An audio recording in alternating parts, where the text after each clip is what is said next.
So we do know that one leaf cutter ant weighs about 5 milligrams. The reality is there's just too many of them, and we simply don't have the time to weigh them. So the cheat is we weigh the colony.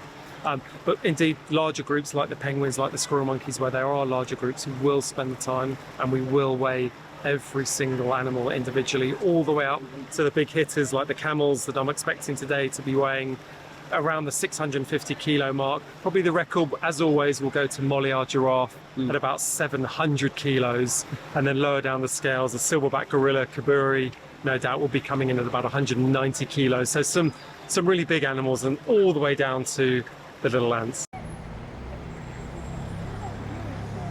There are more than a staggering 10,000 animals at the London Zoo, spanning across 4,000 species. Many of the zoo's animals are trained to perch on a scale, while zookeepers note down their measurements.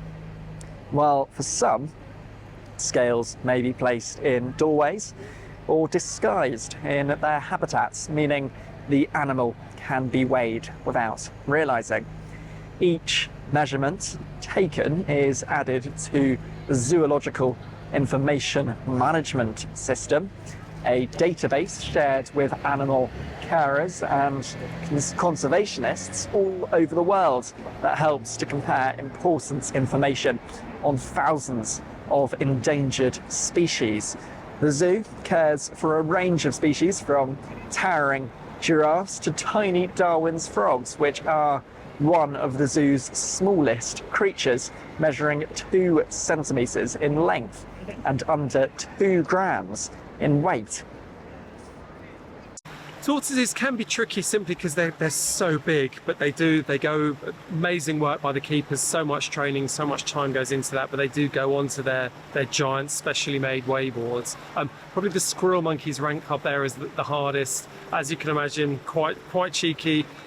They're ahead of the game. They know that there's a treat waiting, so there'll be a lot of queue barging, a lot of attempts to get a double weighing, to get the double treat. But again, the keepers are on it. It takes a bit of extra time, and we allow for that, but the keepers will, without fail, get a weight for every single squirrel monkey, even though they're the most cheeky.